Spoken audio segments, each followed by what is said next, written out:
À tous et bienvenue à ce webinaire de sensibilisation organisé conjointement par Aerospace Valley, le ministère des Armées ainsi que le ministère de l'Économie, des Finances et de la Souveraineté industrielle et numérique. Webinaire qui est dédié aux exportations d'armement, quels enjeux, règles et procédures. Je suis Christelle Doudiès, votre responsable défense au sein du pôle Aerospace Valley. Le contrôle des matériels de guerre est un acte de souveraineté, même en Europe où il bénéficie d'une dérogation au principe de libre circulation des biens. Il est assis sur des réglementations qui sont anciennes et qui traduisent l'histoire militaire et commerciale des États. Les dispositions et les pratiques correspondent à l'approche politique des gouvernements. En France, le principe est celui de la prohibition, sauf autorisation de l'État et sous son contrôle. Madame Raymond, chef du bureau de la réglementation, du classement, du double usage et de la sécurité industrielle de la Direction du développement international de la DGA, accompagné de Monsieur Delmas, expert réglementation et autorisation, vous présenteront la réglementation sur les matériels de guerre et les matériels assimilés. Autrement dit, le classement des biens qui représente la première étape du processus de délivrance de toute autorisation. Monsieur Mauboussin, chargé de mission PME-PMI au sein de la Direction du développement international de la DGA, vous présentera le contrôle des exportations, à savoir les différents types de licences, les structures et les critères pour la prise de décision, ainsi que le rôle de la DGA en tant qu'à la fois autorité technique pour la SIEMG et également conseillère des industriels qui cherchent à exporter. Enfin, un focus sera fait sur le cas particulier des biens à double usage par Madame Chabi du Bureau de l'expertise technique des biens industriels, service des biens à double usage du ministère de l'Économie, accompagné de Monsieur Pichon du Bureau de la réglementation, du classement, du double usage et de la sécurité industrielle de la DGA. Avant de passer la main à Madame Raymond de la DGA-DI, je vous rappelle que vous pouvez poser toutes vos questions directement par chat et nous y répondrons à l'issue des présentations. Ce webinaire est enregistré et vous pourrez ainsi le revisionner. Je transmettrai également les différentes présentations PPT aux personnes qui sont inscrites. Je vous souhaite à tous un bon webinaire et je laisse la parole à Madame Raymond. Oui, bonjour. Oui, bonjour. Donc Nathalie Raymond, donc chef du bureau BRSI. Donc je suis accompagnée de Sébastien Delmas et on va vous présenter la réglementation sur les matériels de guerre et les matériels assimilés et en particulier le classement de ces biens qui peuvent être à la fois des biens, des logiciels et de la technologie. D'abord, une petite présentation du BRSI. Donc, c'est le Bureau de la réglementation, du classement, du double usage et de la sécurité industrielle. Donc, il est constitué de deux pôles. Un pôle qui s'occupe plus de la réglementation française, donc avec le classement des matériels de guerre et assimilés. Donc, vous verrez par la suite, on utilise plutôt les termes catégorie A2 et catégorie ML.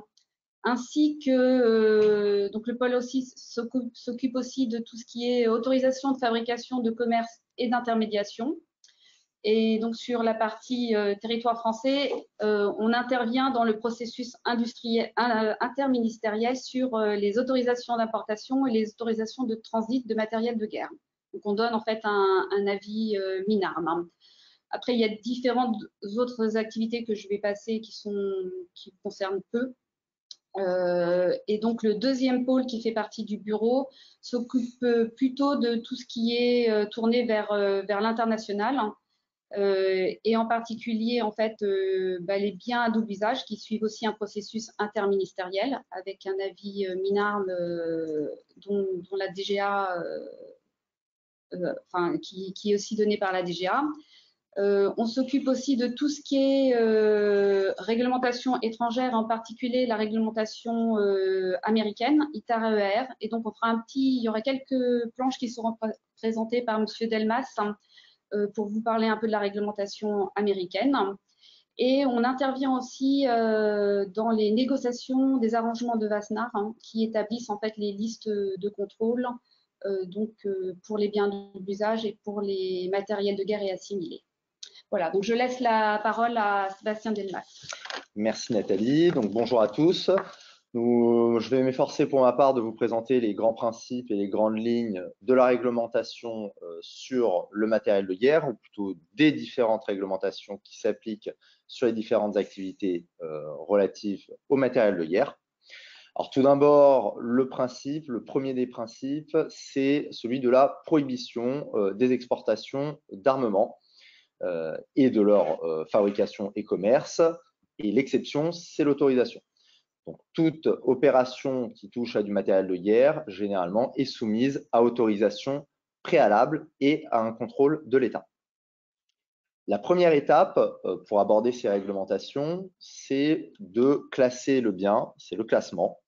C'est la qualification juridique du bien en matériel de guerre ou en matériel à double usage, puisque de cette qualification va dépendre l'application d'un régime juridique. C'est donc la première étape avant, dans le processus de délivrance de toutes les autorisations préalables. Alors maintenant, le contrôle des matériels de guerre est assimilé. Quel est son périmètre? Tout d'abord, qui est concerné? Toute personne, toute entreprise, toute société qui se livre à une activité soumise à contrôle sur ou depuis le territoire français. Quelles sont ces activités? Donc, tout d'abord, l'exportation. L'exportation qui s'entend d'un point de vue matériel avec le franchissement physique d'une frontière, mais également l'exportation sous forme par voie d'intangible ou l'exportation immatérielle, par exemple, de technologies. Est également contrôlée l'importation sur les territoires des matériels de guerre et des matériels assimilés, et la fabrication, le commerce et l'intermédiation qui requièrent des autorisations spécifiques. À ce stade, une première différence avec le régime des biens à double usage, c'est que pour les matériels de guerre, en plus de l'exportation, on contrôle l'importation, la fabrication, le commerce et l'intermédiation. Quel est l'objet de ce contrôle? C'est donc un contrôle qui porte sur des biens et des technologies, des matériels, des équipements, parfois à l'exportation notamment leurs sous-ensembles et leurs composants, mais également des logiciels et des technologies afférentes à ces matériels. Comme je l'ai dit précédemment, le classement d'un matériel, d'un équipement, d'un composant, d'un sous-système, d'un logiciel, d'une technologie, ce classement va déterminer le régime qui va être applicable. Et c'est là une première différence fondamentale qu'il faut garder à l'esprit.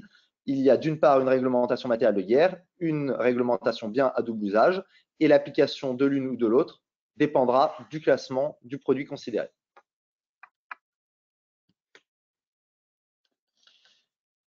Le classement, il s'effectue sur la base de différentes listes de biens qui sont contrôlés, chacune avec sa nomenclature. Selon l'opération qui est envisagée, qui est considérée, on va utiliser telle liste plutôt qu'une autre. Bon, ces listes, elles sont essentiellement pour les matériels de guerre au nombre de 2. Une liste que l'on utilisera pour l'exportation, pour les matériels de guerre et produits liés à la défense. Liste présentée dans l'annexe de l'arrêté du 27 juin 2012, annexe qui est mise à jour annuellement. Il existe pour information également d'autres listes qui ne sont pas gérées par le ministère des Armées, mais qui s'appliquent pour tout ce qui relève des armes, munitions et de leurs éléments, pour les catégories dites A1, B, C et D définies par le Code de la sécurité intérieure. La liste pour les biens à double usage, les listes qui normalement ne devraient pas vous concerner pour les biens susceptibles d'être utilisés en vue d'infliger la peine capitale, la torture ou des traitements dégradants. Et également, ça peut éventuellement rentrer dans le domaine, dans des industries qui agissent dans le domaine aérospatial, une réglementation sur les poudres explosifs. Donc ça, c'est pour le versant à l'exportation. Sur le territoire national, donc pour les opérations de fabrication, commerce et d'importation, on utilisera une deuxième liste qui porte toujours sur ce que l'on qualifie de matériel de guerre. C'est une liste qui est définie dans le Code de la sécurité intérieure. On retrouve également, là aussi, dans ce Code de la sécurité intérieure, les catégories A1, B, C et D précédemment mentionnées, dans le code, à l'article R311-2, et la réglementation sur les poudres et explosifs. Donc, pour ce qui est de l'exportation, donc l'application du régime des matériels de guerre est assimilée dans le versant exportation. Comme nous l'avons dit, le principe, c'est l'interdiction, sauf l'autorisation préalable. Autorisation préalable qui prendra la forme d'une licence. Le point d'entrée, l'autorité compétente, c'est la Direction générale de l'armement, qui est en charge du classement des biens, donc de sa qualification en matériel de guerre ou matériel assimilé, de la gestion, de la délivrance et de la gestion des licences, et du contrôle a posteriori. La liste des matériels de guerre et matériels assimilés, comme je l'ai dit, on la retrouve dans l'arrêté du 27 juin 2012 modifié, dans l'annexe 1. Annexe 1 qui comporte 2 parties. Une première partie qui liste 22 catégories dites ML, auxquelles viennent s'ajouter 4 catégories dites AMA pour autres matériels assimilés. Alors, d'où viennent ces différentes catégories? Quelle est l'origine de cette liste dressée par l'annexe de l'arrêté? C'est une conférence internationale qui s'appelle l'arrangement de Wassenaar, auquel participent 42 pays. 42 pays qui vont se mettre d'accord sur 22 catégories communes de contrôle. Ce sont les 22 catégories ML. En plus de ces 22 catégories ML, il existe un contrôle unilatéral exercé par la France qui porte sur les catégories AMA. Donc 22 catégories ML communes à 42 pays et 4 catégories AMA qui relèvent d'un contrôle uniquement français. Ce contrôle, cette autorisation préalable nécessaire avant de réaliser une exportation, elle est valable pour une exportation hors de l'Union européenne, mais également pour une exportation intra-européenne, et on parlera alors de transfert intra-européen. Ici aussi, différence avec le régime des biens à double usage, qui en général et en principe ne contrôle que l'exportation en dehors de l'Union européenne, sauf exception. L'autorisation est requise dès la négociation du contrat. Et là, c'est aussi une particularité du régime des matériels de guerre. Dès la première prise de contact avec un éventuel prospect, un futur client, une licence est nécessaire. Dès lors que lors des premiers échanges vont être échangées des informations techniques relatives à du matériel de guerre. Enfin, ces autorisations sont délivrées à l'issue d'une instruction interministérielle réalisée par la CIEMJ, la commission interministérielle pour l'étude des exportations de matériel de guerre. Petite présentation rapide de cette liste ML pour voir ce que recouvrent les différentes catégories. Donc 22 catégories, comme je l'ai dit. On y retrouve bien évidemment des armes et des armements. Avec par exemple en ML1 les armes dites de petit calibre, en ML2 les armes lourdes, en ML4 bombes, torpilles, roquettes, missiles. On retrouve également les porteurs, les éventuels porteurs de ces armes, en ML6 les véhicules, en ML10 les aéronefs, en ML9 les navires. On retrouve également tout le matériel de mise en œuvre de ces armes, avec par exemple en ML15 tout le matériel d'imagerie, dans lequel on retrouvera par exemple les systèmes de vision nocturne et des systèmes d'optronique, ou encore en ML5 tout ce qui relèvera des matériels de détection et de conduite de tir, comme par exemple les radars. Une mention particulière pour les deux catégories ML21 et ML22. Donc en ML21 sont contrôlés les logiciels dès lors qu'ils ont trait à une opération en lien avec un matériel de guerre. Et en ML22, les technologies. La technologie se définissant comme l'ensemble des connaissances requises pour une série d'opérations sur du matériel de guerre. Parmi ces opérations, on retrouve la production, le développement, l'exploitation, la maintenance, la vérification, les essais. En plus de cette liste de 22 catégories ML, donc contrôlées par 42 pays, on retrouve le contrôle franco-français des AMA. Ces AMA, ils sont au nombre de 4, dont 3 portent sur le domaine spatial. Sont contrôlés, par exemple, en AMA 1, les satellites. Les satellites de détection, de renseignement, de télécommunication et d'observation. dès lors que leurs caractéristiques leur confèrent des capacités militaires. Également contrôlés dans cette catégorie, les stations et les moyens au sol de contrôle et d'exploitation de ces satellites. Leurs moteurs, leur système de propulsion, ainsi que leurs composants, accessoires et leurs sous-systèmes, et les outillages spécialisés. Ok, juste un point sur les amas. Donc, on est en train de revoir un peu le texte.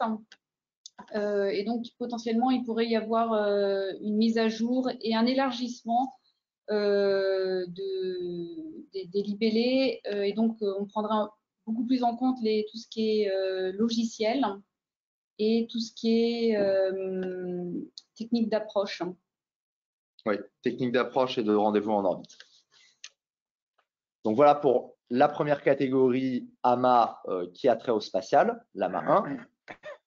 En AMA 2, les fusées et lanceurs spatiaux à capacité balistique militaire et leurs équipements.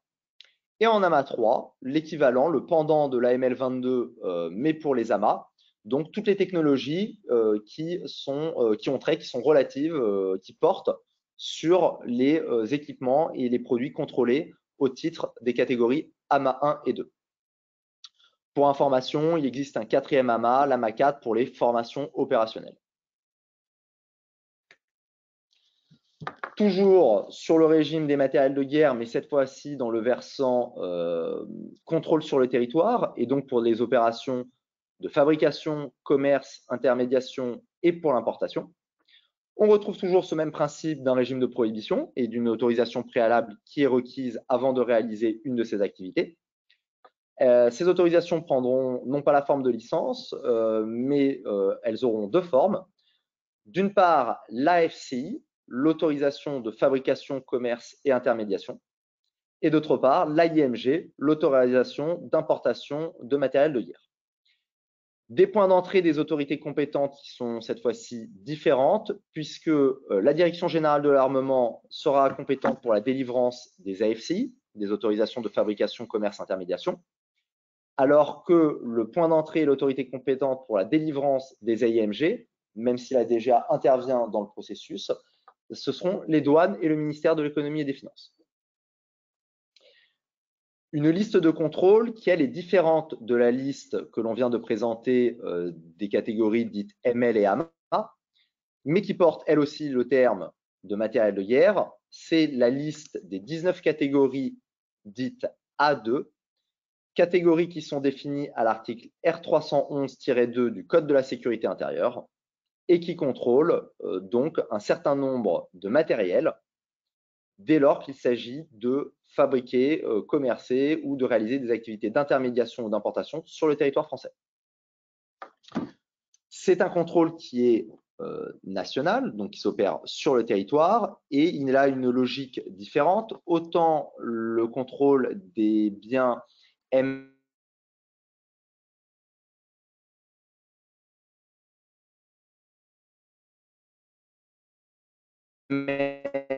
AMA répond à une logique de contrôle de la prolifération, de la dissémination des armes. Le règlement issu du Code de la sécurité intérieure répond, elle, à une logique de contrôle fondée sur des problèmes de sécurité intérieure et notamment sur la dangerosité des matériels sur le territoire.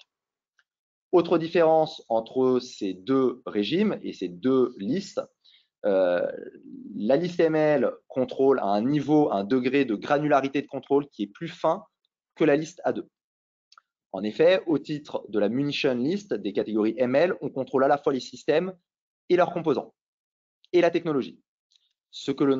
Alors que pour les catégories A2, on contrôle des matériels généralement complets, prêts à l'emploi, ou bien certains de leurs systèmes critiques. Là aussi, pour la délivrance des autorisations, un processus d'instruction interministérielle avec la commission, pour la délivrance des AFCI, la commission interministérielle du commerce, du contrôle du commerce des armes.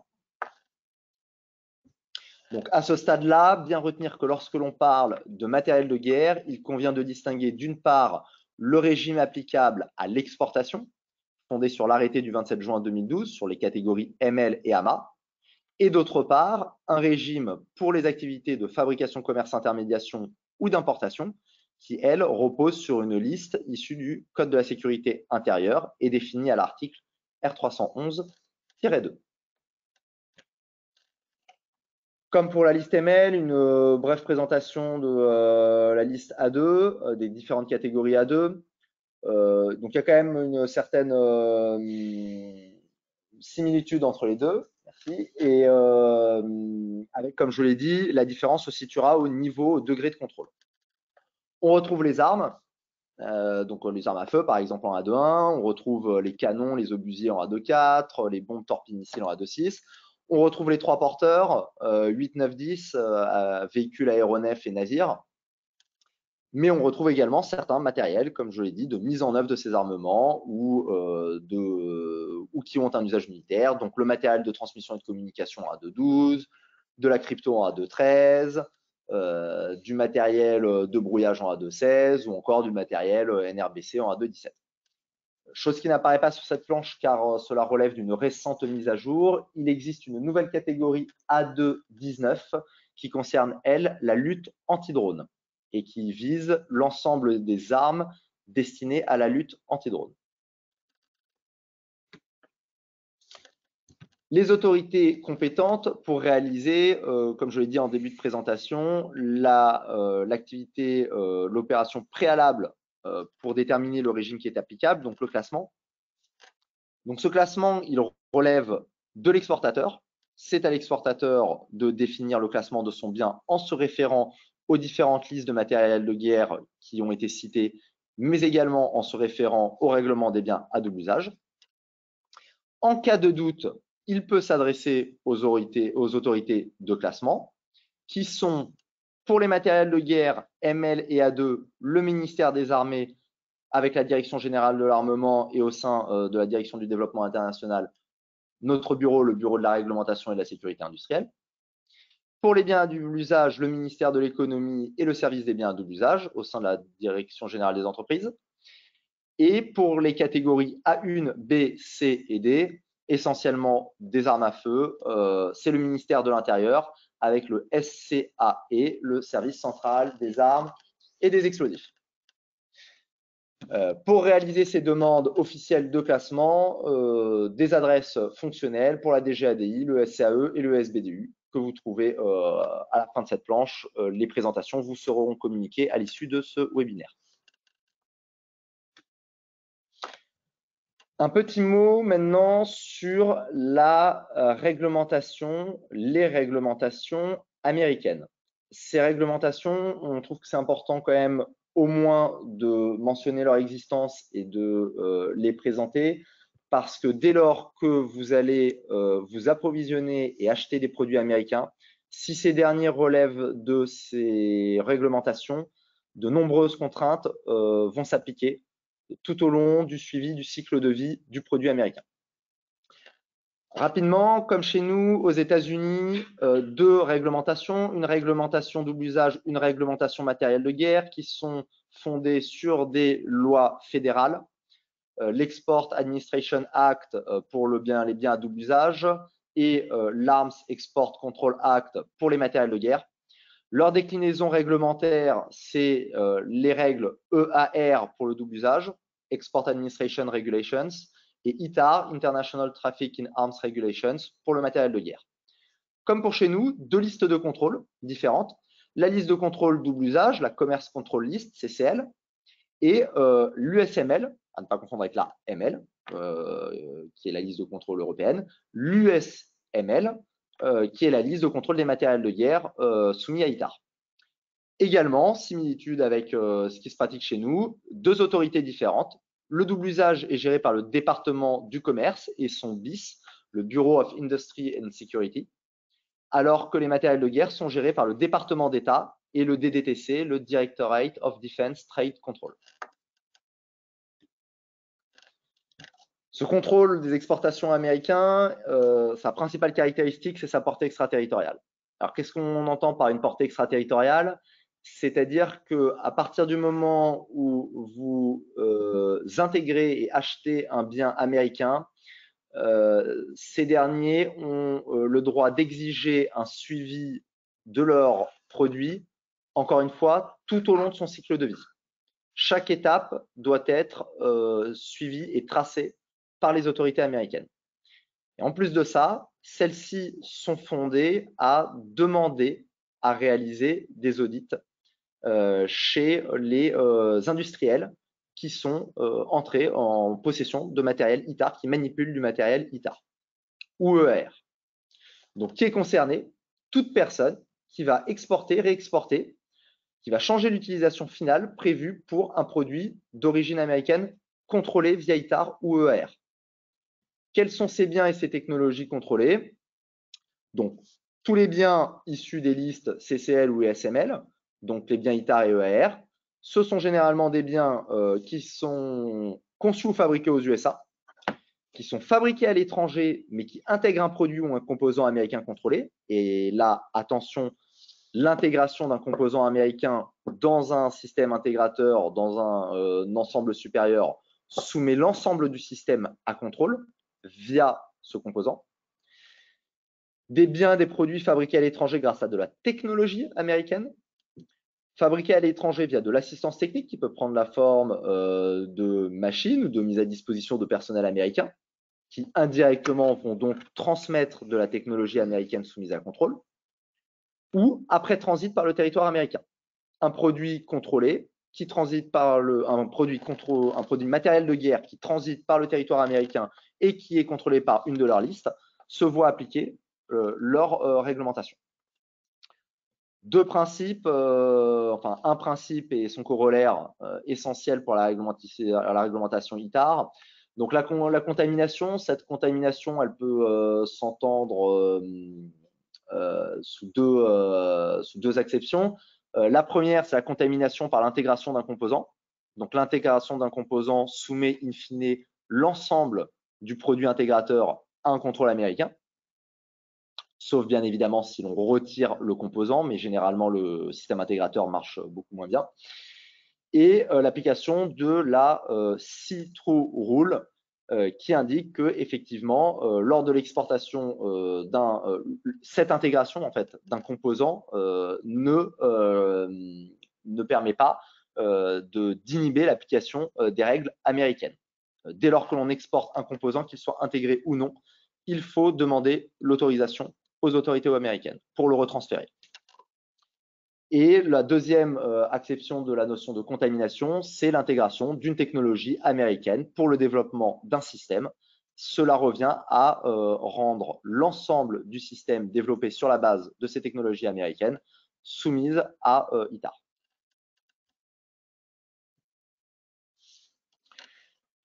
Les Américains ont plusieurs programmes de contrôle pour s'assurer de l'application de leur réglementation. Je citerai que les deux principaux programmes. Le programme Blue Lantern pour le contrôle des biens ITAR et le programme Sentinel pour le contrôle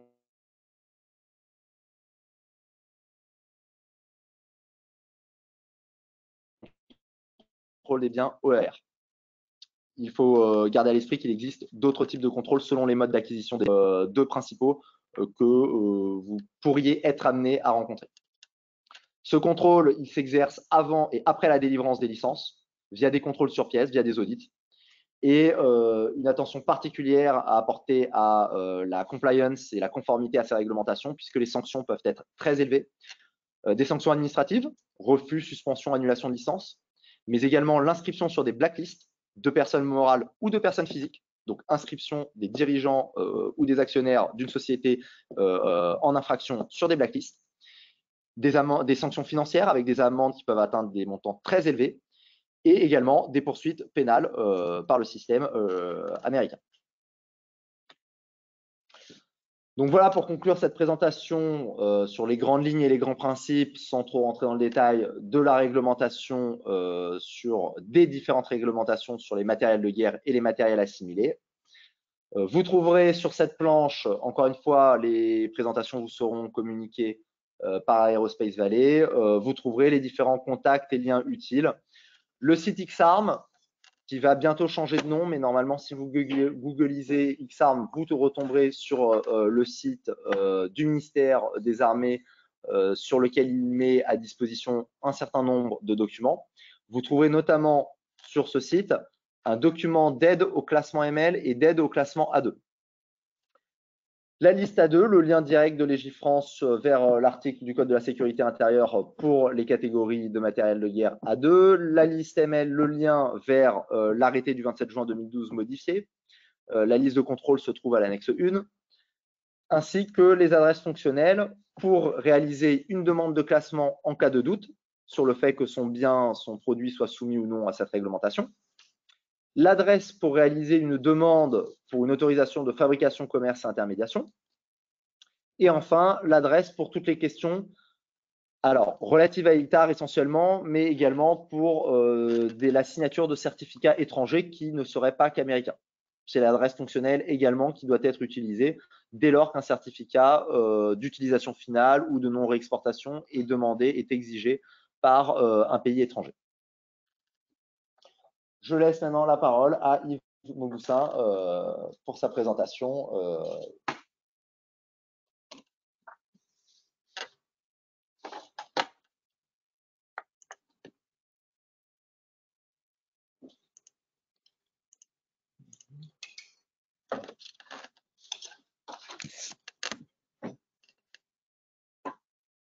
Bonjour, donc Yves Mauboussin, donc moi je suis chargé de mission PME, PMI pour la partie contrôle des exportations et donc je fais partie également de la direction du développement international, la sous-direction du contrôle des exportations.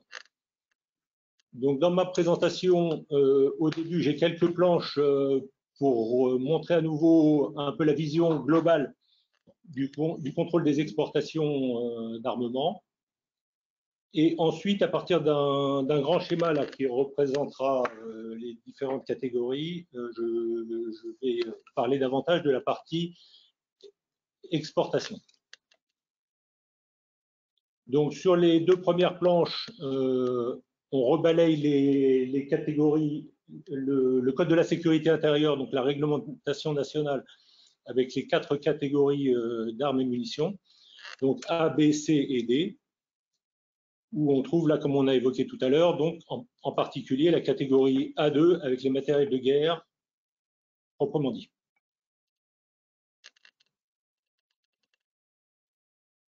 Donc le régime de prohibition en France fait que toutes les activités liées au matériel de guerre proprement dit nécessitent des autorisations pour la fabrication, le commerce sur le territoire national, l'intermédiation, l'importation et l'exportation.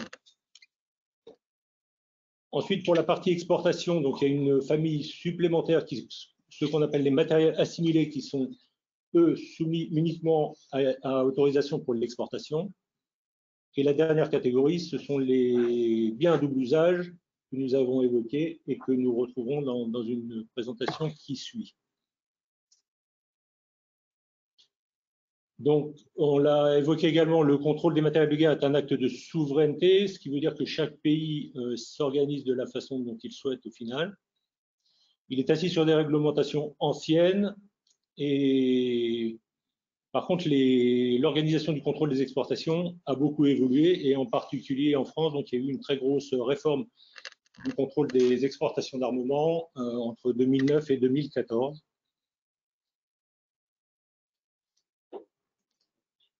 Voilà, alors sur ce schéma, alors le point d'entrée, notamment pour tous les industriels, c'est que dès qu'on commence à travailler ou à s'intéresser à chacun a son vocabulaire, à des matériels militaires, des matériels de défense, des matériels de guerre, il faut s'intéresser à la réglementation associée.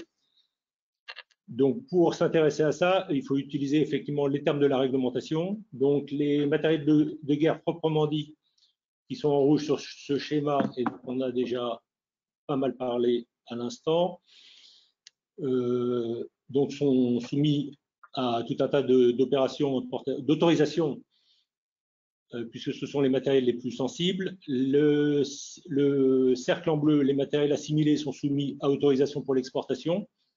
Ce qui fait que moi, dans la suite de ma présentation, je vais m'appesantir sur la partie gauche, le grand cercle bleu qui englobe le rouge, pour la partie autorisation d'exportation. Et vous aurez une présentation juste après moi sur les biens à double usage.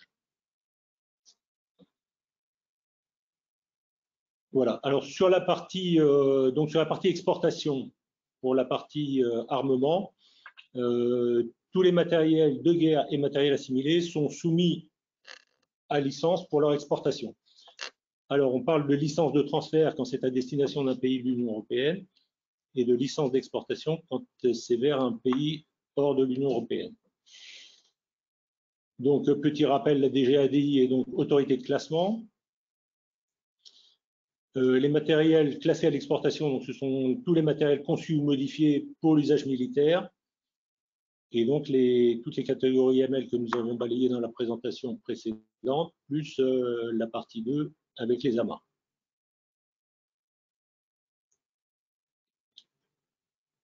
Donc, une petite planche pour vous indiquer aussi que les matériels sont soumis à autorisation pour l'exportation, mais également tout un tas de prestations immatérielles. Et à titre d'exemple ici, la formation, l'assistance technique et les transferts de technologie. Alors, les matériels sont classés, mais également un certain nombre d'informations liées à ces matériels classés sont également classées, soumises à autorisation. Donc, principalement les informations sur les performances des matériels et les informations permettant de reproduire ces matériels. Alors, une petite mention tout en bas pour faire attention au mode de transfert parce que ces informations peuvent partir très vite, donc il faut se soucier de savoir si on a les autorisations pour envoyer, que ce soit par mail, par discussion, dans des réunions, des visites, des expositions, des forums, ainsi de suite. Donc les autorisations d'exportation aujourd'hui, ce sont, depuis la réforme du contrôle des exportations, les autorisations se font sous forme de licence. Donc c'est le seul type d'autorisation pour l'exportation. Elles sont nécessaires, comme je l'ai indiqué, pour diffuser un certain nombre d'informations techniques et de performance, pour effectuer des présentations ou des essais en vue de l'obtention de commandes à l'étranger. Elles sont nécessaires avant de pouvoir signer un contrat export ou accepter des commandes en vue de l'exportation. Et bien sûr, avant d'exporter les matériels. Donc la licence constitue le support pour les contrôles douaniers et l'essentiel des contrôles administratifs. Les licences, quand elles sont accordées, peuvent être assorties de conditions. Donc, quand on a une réponse favorable sur une demande d'autorisation, on obtient une licence qui peut être assortie de conditions. Ça peut être des conditions techniques, des conditions administratives.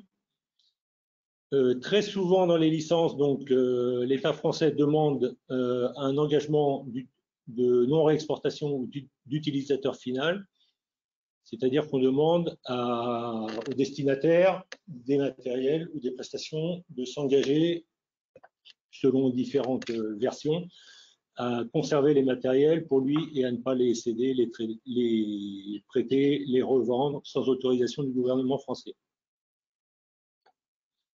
Dans certains cas, pour entrer dans le détail, les conditions peuvent être suspensives ou bloquantes. Donc à ce moment-là, dans un premier temps, le droit à exporter dans la licence n'est pas ouvert et il faut que l'industriel, s'il s'agit d'un industriel, démontre le respect des conditions avant d'avoir l'autorisation d'exporter. Donc ça, c'est quand on veut bloquer dans un premier temps pour faire des vérifications avant l'exportation.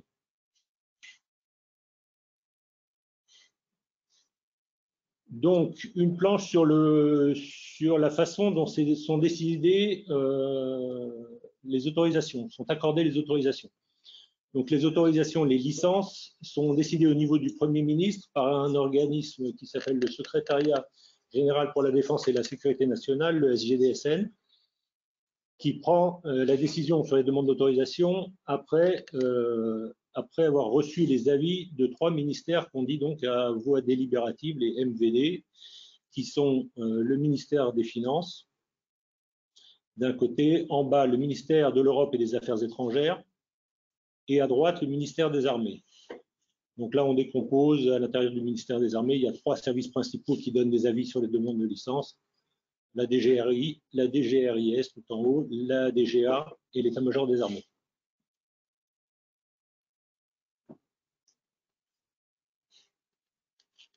Donc, pour prendre les décisions sur les licences, l'Union européenne s'est accordée sur un certain nombre de critères entre guillemets obligatoires pour examiner les demandes de licence. Donc, il y a 8 critères qui sont issus d'une position commune de l'Union européenne. Et puis, il y a également des critères nationaux comme la sécurité d'approvisionnement, le maintien de la base industrielle et technologique de défense, la protection de nos forces. Également, une directive de haut niveau qui donne des conduites à tenir, on va dire, par pays et par type de produit.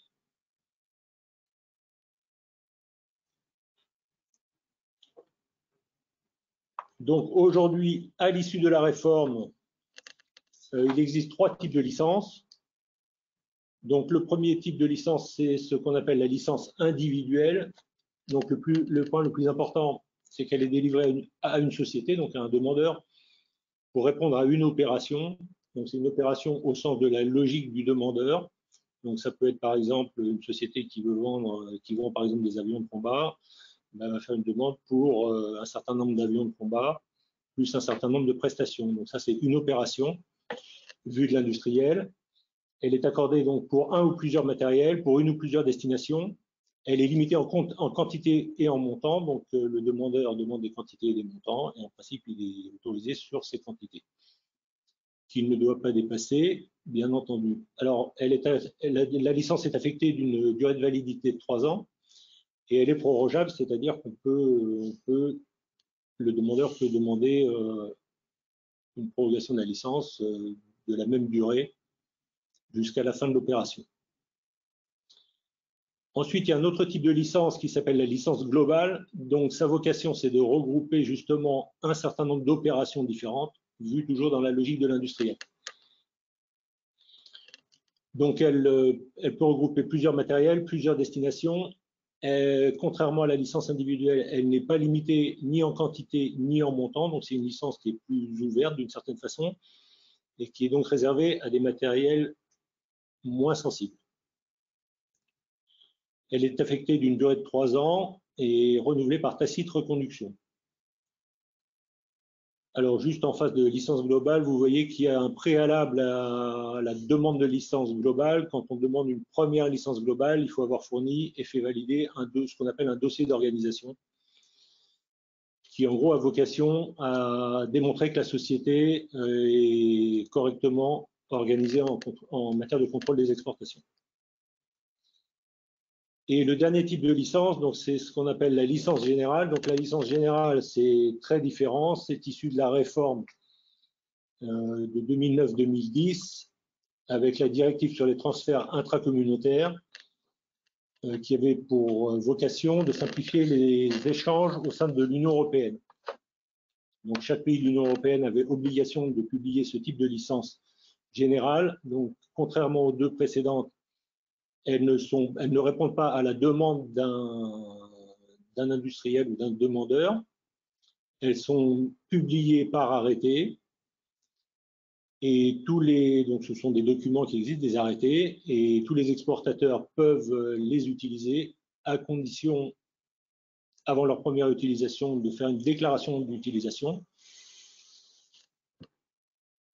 qui doit être validée par la DGA, et à condition aussi que les exportations, enfin les exportations ou les transferts que l'on veut faire soient vers le bon destinataire et qui soient sur les listes associées à ces licences générales. Donc chaque licence générale a un destinataire principal, comme on va le voir sur la planche suivante, et a une liste de matériel associée. Donc elles sont également sans limitation de quantité ni de montant. Donc dès qu'on a l'autorisation de les utiliser, on peut exporter ou transférer sans limitation. Donc sur la planche suivante, on récapitule l'ensemble des licences générales qui ont été publiées par la France. Donc il y a principalement des licences de transfert, puisque la vocation première, c'était justement de simplifier les transferts au sein de l'Union européenne. Donc, je ne vais pas les détailler, je vais détailler un peu les premières. Donc 11 licences générales de transfert donc vers des pays de l'Union européenne. À titre d'exemple, la première qui s'appelle LGT FR 101 qui a vocation à transférer des matériels vers des forces armées de n'importe quel pays de l'Union européenne. Donc il y a une liste de matériels associés et donc on peut l'utiliser pour transférer des matériels vers l'Italie, l'Espagne, ainsi de suite, vers les forces armées de ces pays-là. La suivante, c'est la LGT-FR 102. Il n'y a pas les numéros, mais vous les retrouverez ailleurs. Ça, c'est pour transférer vers des sociétés, des entreprises, à une condition, c'est que les entreprises destinataires soient certifiées par l'État membre auquel elles appartiennent. Donc, par exemple, si on veut transférer des matériels vers une entreprise en Italie, il faut que l'entreprise en question ait été certifiée par les autorités italiennes, c'est-à-dire que les autorités aient vérifié, là aussi, que la société a une bonne connaissance et une bonne organisation en matière de contrôle export. Ensuite, il y a tout un tas de licences diverses et variées, donc elles ont les numéros qui suivent, pour notamment des expositions, des démonstrations, des évaluations, toujours au sein de l'Union européenne. Donc, vous avez la liste. Et puis, il y a une seule licence générale d'exportation qui a été publiée par la France et qui a vocation à répondre aux besoins d'exporter des matériels vers les forces françaises en opération en dehors de l'Union européenne. Alors, après les licences, donc on passe au contrôle a posteriori. Donc la réforme des années 2009-10 jusqu'à 2014 a donné beaucoup plus de responsabilités aux entreprises pour s'auto-contrôler. Et donc, du coup, le contrôle a posteriori qui existait déjà a été fortement renforcé pour vérifier que les entreprises utilisaient correctement les licences. Donc, il y a deux activités sur le contrôle a posteriori, un contrôle sur pièce dans les locaux de la DGA. Donc, c'est un bureau chez nous qui contrôle les documents que les exportateurs doivent envoyer à l'administration, à la DGA. Donc, ce sont les copies des contrats, des commandes, les copies des certificats de non-réexportation. Alors, ça, c'est dans les grandes lignes. Après le détail, vous pourrez nous questionner. Et puis également, ce qu'on appelle les comptes rendus semestriels, qui sont les comptes rendus des prises de commandes et des exportations réalisées sur chaque semestre. Et puis, il y a également un contrôle sur place qui s'effectue dans les locaux des industriels. Donc, c'est un contrôle complémentaire, on va dire, d'un certain nombre de documents, de fichiers informatiques, d'accès au. Et puis, entre autres, du respect des conditions. Donc, ça, c'est une petite équipe qui se déplace dans les entreprises après avoir pris rendez-vous, donc avec un préavis en général de minimum d'1 mois pour faire des vérifications complémentaires. Donc, une planche sur le rôle de la DGA. Alors, rapidement, donc la DGA, donc, elle est, on va dire, elle est autorité technique pour la SIEMG, puisque c'est la DGA qui regroupe tous les experts techniques sur tous les domaines de ces matériels. Donc, elle répond aux questions techniques des membres de la SIEMG. Les décisions de classement, on en a parlé, donc c'est l'autorité de classement. Elle prononce l'expertise technique. Elle est également le point d'entrée des demandes de licence. Donc, c'est la DGA qui reçoit en premier les licences et qui se prononce sur la recevabilité des licences, des demandes de licence, savoir si elles sont correctement remplies, écrites en français, ainsi de suite. Alors, on verra peut-être plus tard, c'est la direction, la direction générale des douanes qui notifie les licences, c'est-à-dire qui signe et qui envoie les licences aux demandeurs, mais par contre, les conditions qui sont associées à ces licences sont sur un document séparé, puisqu'elles sont classées diffusion restreinte spéciale France dans la plupart des cas, et donc elles sont envoyées, c'est la DGA qui les envoie aux demandeurs. Et donc la DGA, c'est elle qui traite toute la partie contrôle a posteriori sur pièce et sur place, et qui fait la certification des entreprises pour les licences générales des autres pays. Donc, quand d'autres pays veulent utiliser des licences générales pour envoyer des matériels vers la France, vers des sociétés, c'est la DGA qui certifie les entreprises en question. Et en dernier point, la DGA est donc l'interlocutrice et la conseillère des exportateurs. Donc c'est la DGA qui est le point d'entrée pour tous les sujets du contrôle privilégié, on va dire, pour tous les sujets du contrôle export. Voilà, donc il vaut mieux appeler la DGA plutôt que les autres ministères ou le SGDSN ou la Direction générale des douanes, par exemple. Alors, un petit mot sur le système d'information, le très fameux système d'information SIGAL, qui est le système d'information qui permet aux industriels et aux industriels principalement de déposer leur demande de licence et à l'administration de les traiter. Donc, avant juin 2014, avant la réforme, la majorité des demandes de licence passaient en commission interministérielle, en commission plénière. Aujourd'hui, la plupart des dossiers sont traités de façon dématérialisée, traités au fil de l'eau, en continu, et les dossiers qui passent en siège plénière, parce qu'il existe toujours une commission interministérielle pour l'étude des exportations de matériel de guerre, une réunion plénière une fois par mois qui regarde les dossiers les plus sensibles, on va dire, ou les dossiers sur lesquels un ministère, par exemple, demande une discussion en commun. Et donc aujourd'hui, ça représente maximum 5 à 10% de l'ensemble des demandes. Donc sur ce petit schéma, on voit que les industriels font leurs demandes directement par Internet sur le système SIGAL, qui est un système protégé. Les différents ministères donnent leurs avis jusqu'au traitement, jusqu'au SGDSN qui prend ses décisions. Et ensuite, la licence est délivrée par la Direction générale des douanes. Donc depuis juin 2022, tout récemment, la délivrance des licences se fait directement sur le site SIGAL. Donc aujourd'hui, c'est valable pour les licences de transfert et les licences globales. Donc pour les licences d'exportation, ce sera un peu plus tard. Donc les licences d'exportation sont toujours envoyées par les douanes par courrier. Alors, juste rapidement, dans SIGAL, le fonctionnement de SIGAL, donc dans SIGAL, les sociétés doivent s'inscrire et déclarer les personnes qui vont travailler sur les demandes de licence. Donc ça, c'est ce qu'on appelle les entreprises, on les appelle les opérateurs, donc c'est la partie opérateur. Ensuite, pour faire des demandes de licence, les sociétés doivent référencer leur matériel.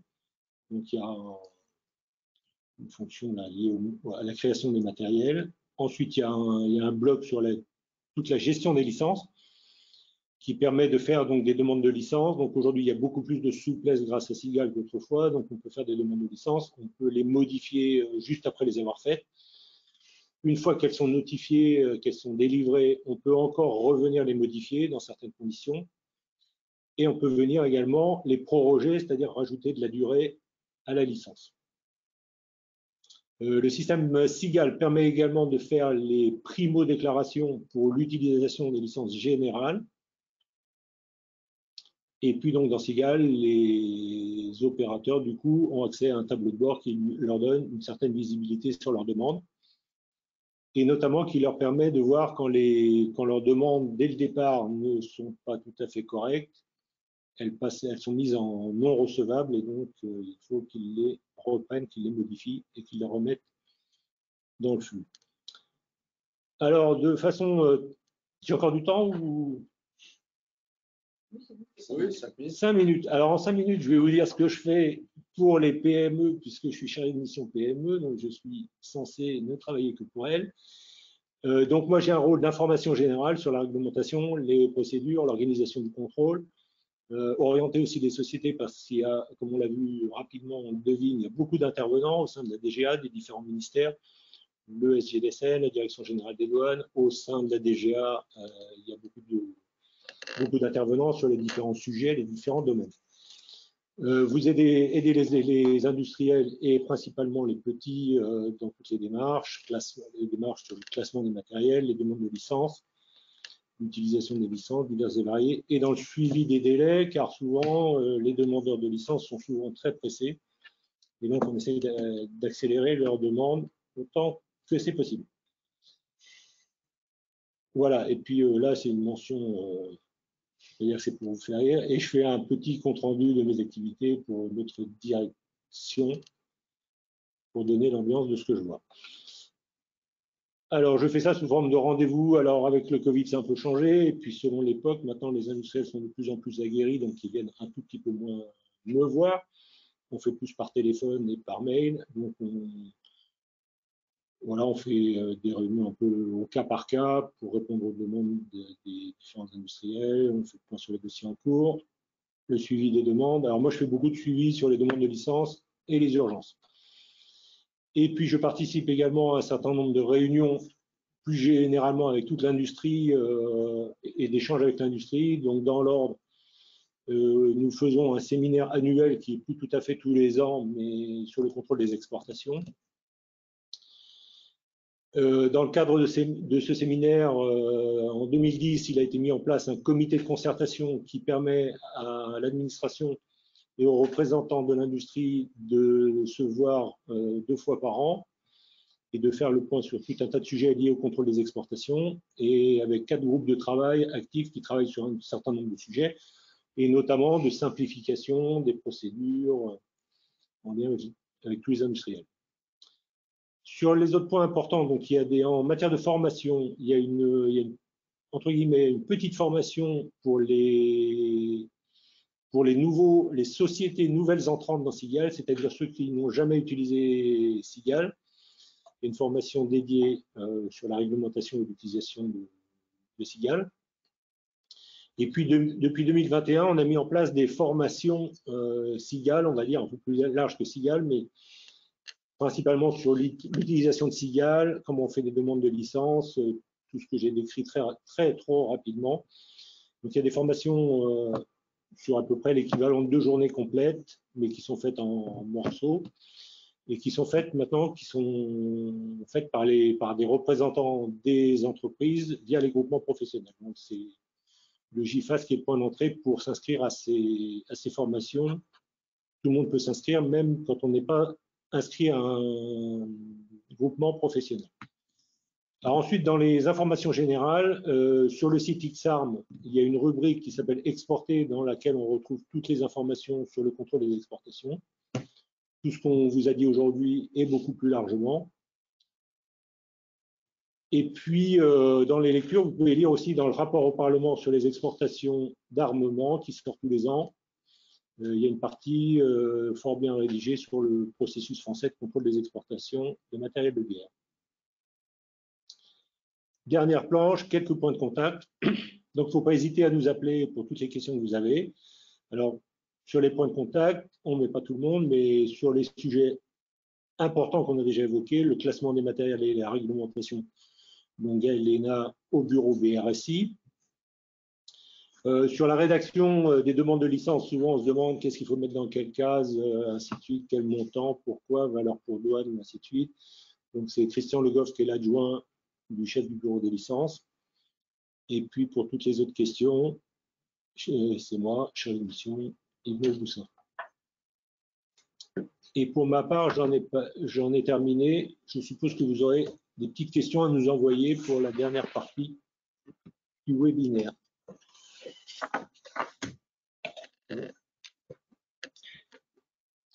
Et on va laisser la parole à l'équipe des biens à double usage.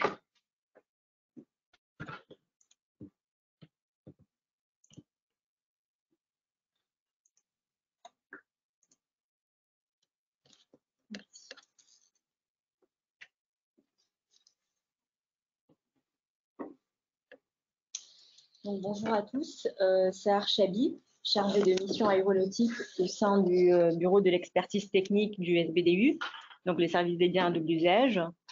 Et je te laisse. Et bonjour, donc Franck Pichon, responsable du pôle réglementation internationale à BRSI au sein de la direction du développement international.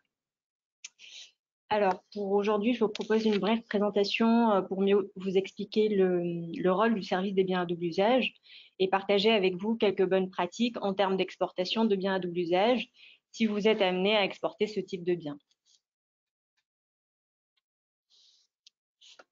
Alors, quelques mots sur le service des biens à double usage. Le SBDU est un service rattaché à la Direction générale des entreprises, la DGE, elle-même rattachée au service de l'industrie du ministère de l'économie.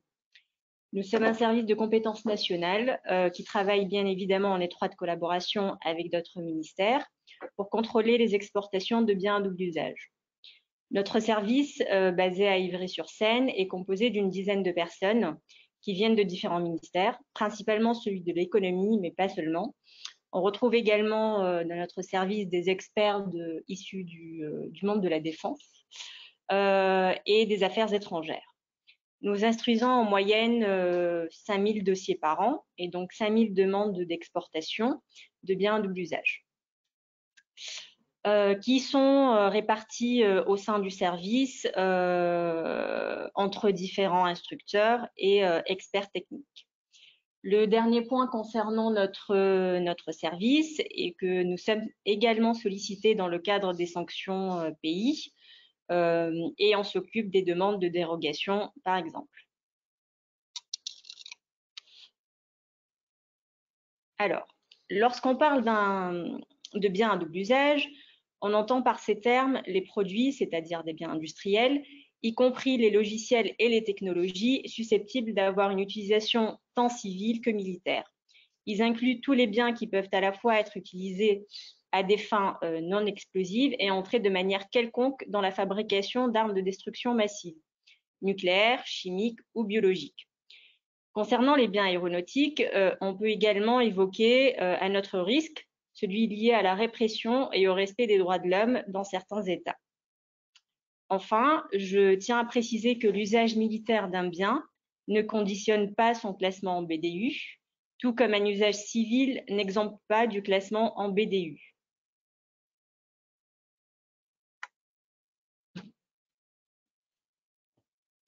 L'exportation des biens à double usage en France et au sein de l'Union européenne de manière générale est régie par un règlement européen, le règlement 821.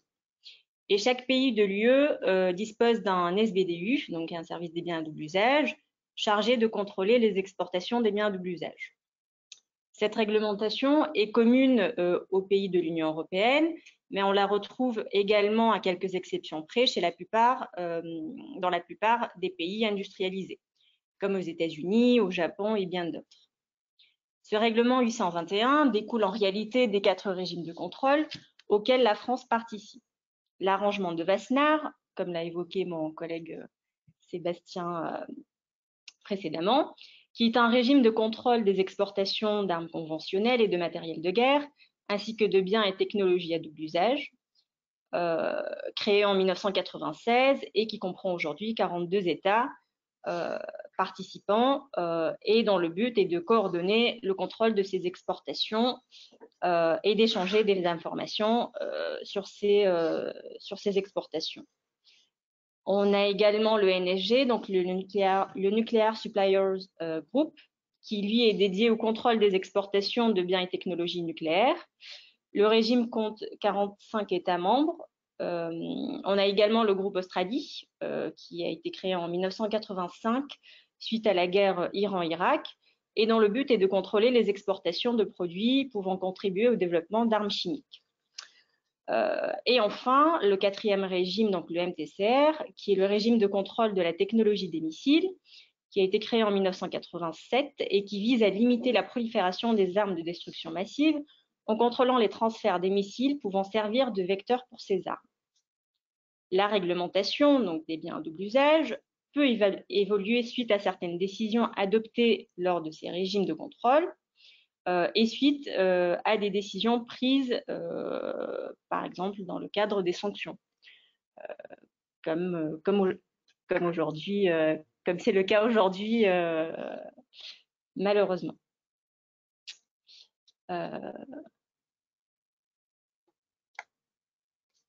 En quelques mots concernant, en quelques mots donc les demandes de licence au SBDU. Donc l'exportateur s'adresse au SBDU pour faire sa demande de licence. Donc pour ça, l'exportateur se connecte via le portail Égide. Et une fois sa demande déposée via ce portail, la demande fait ensuite l'objet d'une analyse par le pôle administratif du BDU, qui va vérifier la recevabilité de la demande. Et une fois cette recevabilité déclarée, le dossier est examiné par le pôle technique du SBDU, qui va procéder à une analyse de fond du dossier.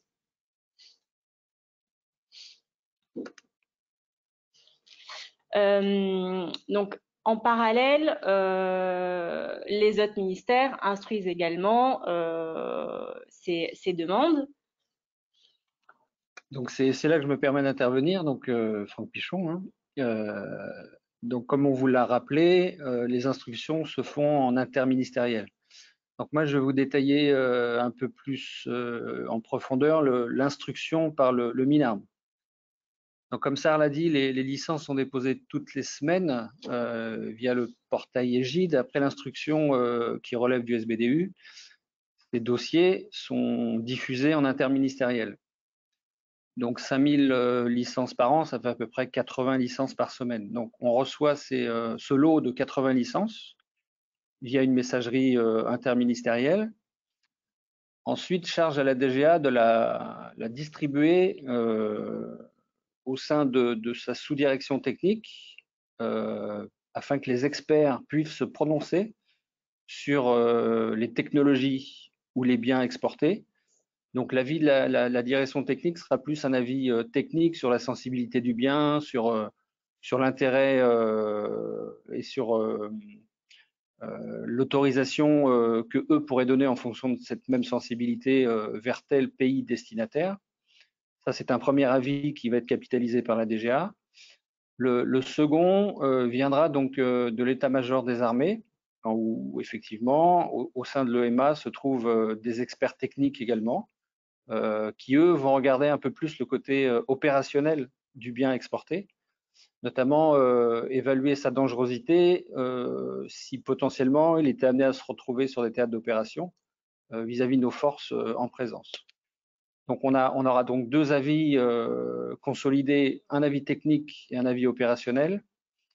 Ces deux avis seront consolidés par celui de la DGRIS dont on a parlé tout à l'heure, qui elle aura un rôle plus international et stratégique et fera des recherches notamment sur l'utilisateur final ou le pays de destination, de par ses relations internationales.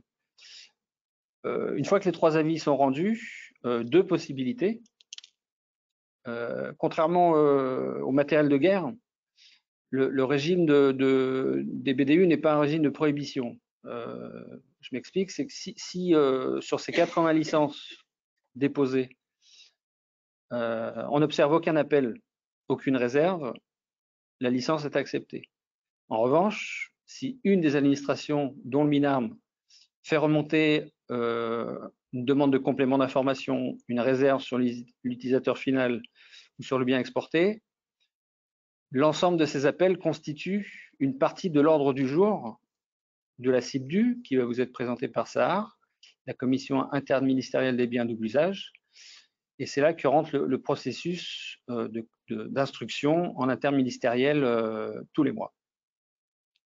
Juste pour le délai approximatif de traitement d'un dossier, si il faut une dizaine de jours au SBDU pour l'instruire de façon administrative et technique, il nous est transmis au bout d'une grosse semaine.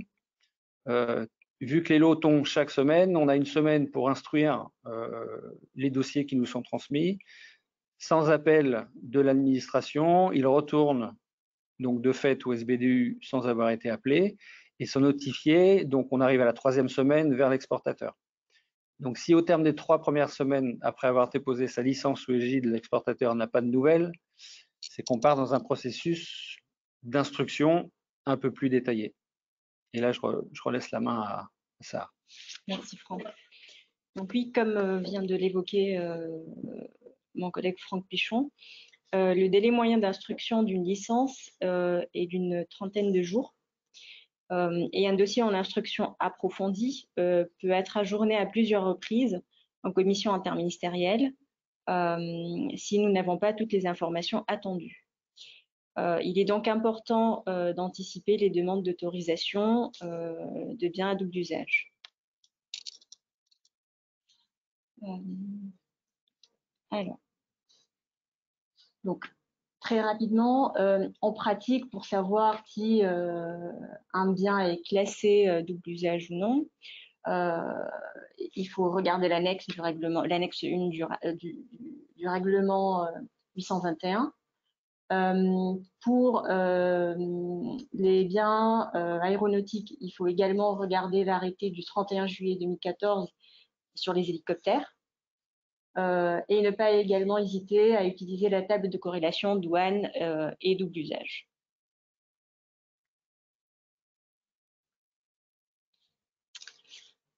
Alors, les informations qui sont importantes pour l'instruction des dossiers de biens à double usage.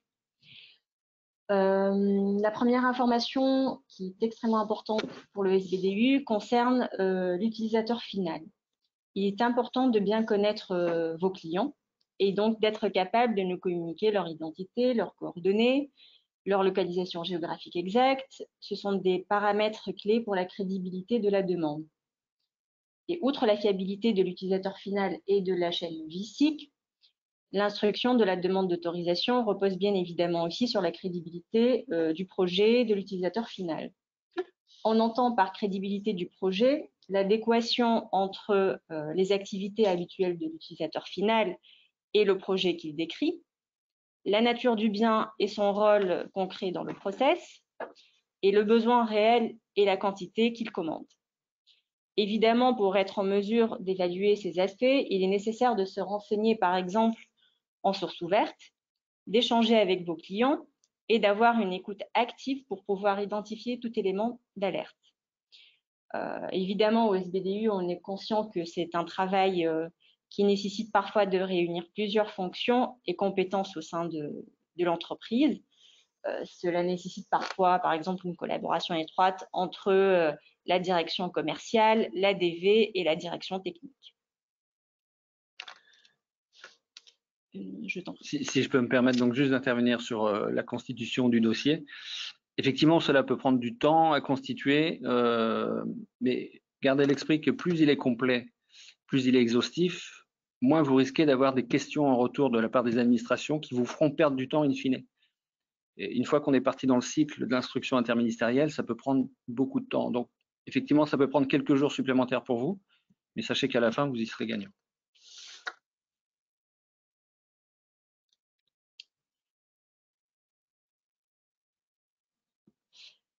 Alors, en cas de doute sur le classement d'un bien, vous pouvez toujours solliciter le SBDU via ce qu'on appelle une DHL, donc une demande hors licence, en nous exposant votre question et votre analyse technique qui aboutira donc à déterminer si le bien est classé ou non. Sachez que vous pouvez également faire la demande d'une demande hors licence si vous avez un soupçon de détournement de biens non listés. Cela peut être un détournement à des fins proliférantes par un destinataire ou un utilisateur final étatique ou non. Dans ce cas, voilà, il faut constituer un dossier complet avec une lettre de contexte qui doit présenter un flux physique bien précis d'un bien clairement identifié comme non classé et donc nous exposer les raisons de vos doutes. Si vous avez un doute sur l'utilisateur final ou le destinataire, ou si vous avez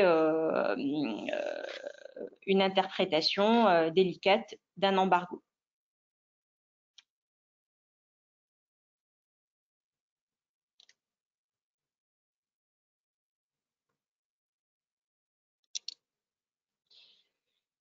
Donc, pour conclure très rapidement, l'exportateur, donc vous, est responsable des formalités induites par le classement de ces biens. Alors, l'exportateur peut évidemment solliciter le SBDU en cas de doute, s'il a des difficultés à classer ses biens. et à savoir voilà, si son bien est classé ou non. Mais c'est l'exportateur qui est responsable de ces biens et donc des exportations de ces biens. Les licences sont délivrées avant l'exportation et elles sont valables 2 ans. Et puis, il faut également savoir que la douane assure un contrôle à la fois documentaire lors de la déclaration, visuel lors du dédouanement et après l'exportation effective via une enquête ex post qui peut aller jusqu'à 6 mois après l'exportation. 6 ans. Juste une petite précision sur les licences et les autorisations délivrées. Donc effectivement, elles doivent être délivrées avant l'exportation, sinon elles seront bloquées de toute façon en douane. Petite différence avec les matériels de guerre, l'exportateur de BDU n'a pas obligation de déposer une licence avant le contrat. J'explique, il peut commencer ses démarches, entamer son processus de contractualisation et décider, après quelques semaines ou quelques mois, de déposer sa licence. Il n'y a pas d'obligation. Maintenant, il y a un risque. Si vous vous lancez dans une démarche de contractualisation sans avoir cette licence d'exportation, vous avez le droit de commencer vos démarches. Si, in fine, après l'avoir déposé, un problème survient sur son instruction, vous vous trouvez dans l'incapacité d'exporter le bien que vous avez contractualisé et encourez des pénalités s'il y a des retards ou une incapacité à exporter le bien. Donc, il n'y a pas d'obligation, mais il y a quand même des précautions à prendre. Voilà, merci de votre attention. Je vous invite à consulter